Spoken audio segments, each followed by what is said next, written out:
Welcome back to the Deep Dive. Today, we're challenging a really fundamental belief about high-speed performance. I mean, if you're like me, after the third or fourth magazine, your hands are tired, your shots start to spray a little high. And you blame it on fatigue, right? Lack of practice, muscle memory failure. Of course, that's the go-to explanation. But the stack of sources we have here suggests that, well, while practice obviously matters, the real limit might not be muscle at all. Nah. It's pure engineering. That's the core discovery. We're moving past the sort of macro idea of skeletal alignment, and we're diving into the microscopic physics of control. Okay. Our mission today is to explore tribology, which is the specialized science of friction and surface interaction, and understand exactly how optimizing that interface, The skin-to-frame interface. the skin-to-frame interface, how that dictates your ultimate speed and accuracy. So if these sources are right, the problem isn't how hard we squeeze. No. It's how we interface with the thing we're squeezing. Precisely. Your musculoskeletal alignment, it provides necessary support, sure. But the moment that recoil impulse hits, Right. the only thing stopping the firearm from slipping or rotating in your hand is friction. And if you lack optimal friction, the system just fails. And what happens when the system fails? What does that look like? You compensate instantly and very inefficiently. You're forced to over-recruit all the fine motor muscles in your hand and your forearm just to generate the resistive force you need. So you're just gripping harder and harder. Way harder than you should. And that excessive tension introduces tremor, it speeds up fatigue exponentially, and it just degrades your ability to shoot quickly and accurately. It's an inherently self-limiting mechanical system. Okay, let's unpack this high-performance physics then. When we talk about the human-pistol interface, we're really talking about a microscopic battleground, aren't we? Oh, absolutely. The actual contact point is the outermost layer of your skin on your palm, the stratum corneum. This keratinized layer interacts with the grip material, and that interaction is governed by two very crucial types of friction, static and dynamic. Tell us about the difference, because they sound similar, but I get the sense one is way more important here for resisting recoil. They serve totally distinct purposes. You need maximum static friction. The little symbol for that is $. Okay. Think of this as the adhesion threshold. It's the force required to start movement between your skin and the grip. To break that initial bond. Exactly. We want this number to be as high as possible because that high static friction is what resists the sudden, the violent displacement from the recoil impulse. So you want the gun to essentially feel, temporarily fused to your hand at the moment of ignition. Fused is a perfect way to put it. Then you have dynamic friction, or more dollars. And that's the resistive force once movement has already started. You want this to be controlled so it allows the firearm to naturally settle back into a neutral position without any unnecessary slippage or drift. And here's where it gets really interesting for me, because the sources provide this amazing quantitative contrast. What's the actual numerical difference between, say, a standard, smooth polymer grip and one that's been engineered for high friction? This is the massive aha moment. This is what changes everything. Untreated human skin on smooth polymer. It averages a static coefficient of friction that fires of about 0.4 to 0.5. It's pretty slippery. Right. But when you introduce abrasive materials like silicon carbide particulates or really aggressive texturing, you can raise that coefficient to 0.8 and often all the way up to 1.2 or even higher. Wait, hold on a second. We are nearly tripling the sheer resistive potential just by changing the texture of the surface. Leveling or tripling, yeah, depending on the material. And that superior resistive capacity, it's instantly translated into better muzzle stability and faster sight recovery. Because the interface is doing more of the work. The interface is doing the work, so your muscles have to do less. That tracks perfectly. Okay, let's move to how this mechanical advantage is actually achieved. We're talking about those specific adhesive grip panels, right? The ones that feel like medium grit sandpaper. How does that texture translate into less effort? Well, it comes down to the foundational physics relationship for frictional force, which is 5 Rs is my poon times NO. Okay. 5 Rs is the maximum resistive force you can generate. 1 is our coefficient of friction, the texture quality. Right, the sandpaper. And none dollars is the normal force. That's just how hard you're squeezing the gun perpendicular to the grip panel. Okay, that sounds a little bit like a textbook. Give us an analogy. Sure. Imagine trying to hold a heavy, polished metal rod. It has a really low melee. Okay, slippery. Very slippery. Now imagine that same rod wrapped in aggressive athletic tape, so it has a high marler. Got it. To stop the polished rod from slipping, you have to apply an enormous amount of perpendicular force, that gnawer. You have to squeeze incredibly hard. But with the tape, because the coefficient of friction, the mu-Miller, is so much higher, Right. yeah, you can apply significantly less squeezing pressure and still get the exact same or even better resistive stability. So you're telling me I can squeeze less and get more stability. Yes. That feels counterintuitive to every training manual I've ever read. But it's the definition of mechanical efficiency. The key insight is achieving equivalent stability with lower muscular exertion. And this conserves vital energy across the whole flexor compartment. All those tiny motor muscles in your hand and forearm don't decay as quickly under stress. And that immediately explains why professional shooters use this. They need that consistency over hundreds, maybe thousands of reps. Absolutely. Let's connect this high friction idea to the biomechanics everyone talks about, the 6-axis grip model.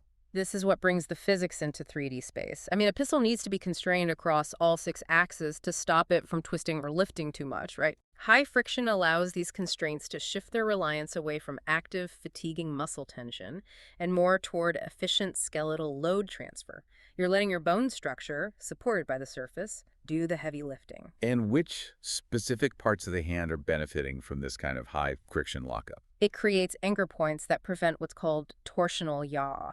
That damaging twisting motion. That's the one. High friction stabilizes the fleshy parts of your hand, the thenar and hypophenar eminences for front-to-back stabilization. It locks your fingertips to provide lateral shear resistance. And crucially, it stabilizes the palm heel, that pisiform region, which absorbs that huge vertical recoil. The sources call this a near viscoelastic coupling. Yeah. What does that mean in practical terms? It sounds complicated, but it just means the ridges of your skin are so securely locked into the grip texture that they act almost as one single unit. Like the skin and the frame have temporarily fused. Exactly. It's a very tight, responsive connection that just eliminates all that little micro slippage. Okay, another thing that I found completely surprising was this idea of frictional microdampening. How can surface texture actually absorb energy? It's essentially acting like a tiny, tiny shock absorber.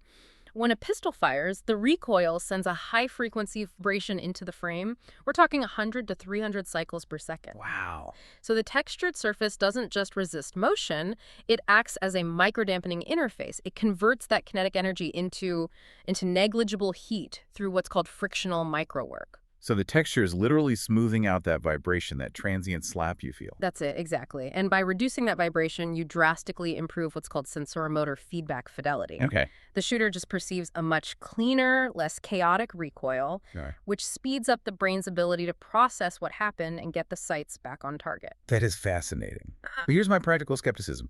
If this is so good, why don't manufacturers just cover the entire gun in, industrial grade grit? Where's the trade-off? And that's the critical ergonomic trade-off. Yeah. Because while friction improves performance, excessive roughness leads directly to epidermal shear injuries. Abrasion. Abrasion. On the top layer of your skin, if you're doing a high-volume shoot, you literally risk ripping your hand up. So there's a real biological injury threshold we have to stay under. Yeah. We're talking about the difference between a little discomfort and actually tearing your skin in a 2-day competition. Precisely. The goal is to maximize that static grip integrity while keeping the shear stress below the dermal injury tolerance, which the sources say is around 2.5 to 3 newtons per square millimeter. A pretty narrow window. Very narrow. So manufacturers have to optimize the grit size, the resin hardness, everything to hit that sweet spot. They're aiming for coefficients right around 1.0.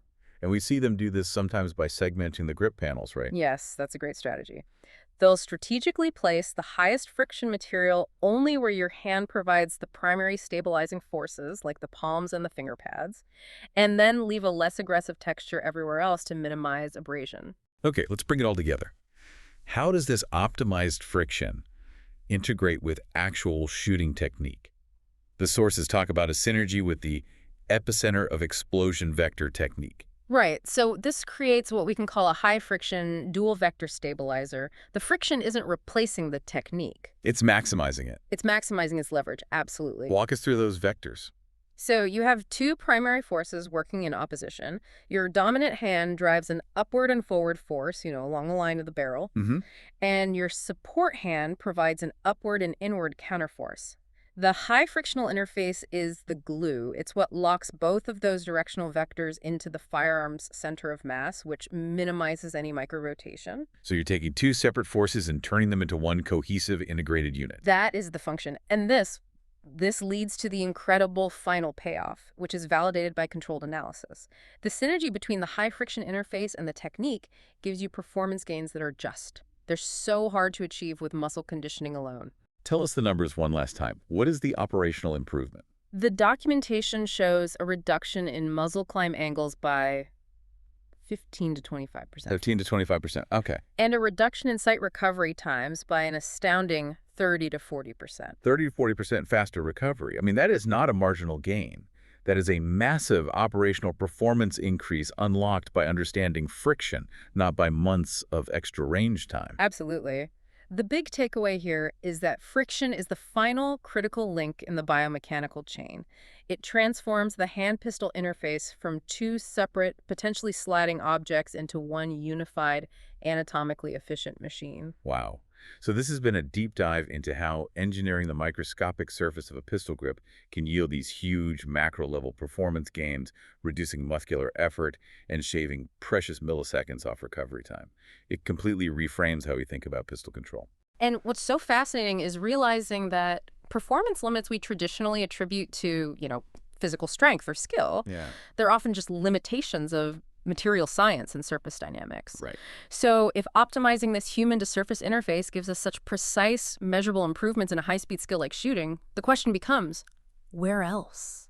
Where else in physical performance, from gripping a tennis racket, a golf club, wielding heavy industrial tools, even just walking on specialized flooring, where else could applying these tribological engineering principles unlock a similar profound level of efficiency and stability that we haven't even begun to explore?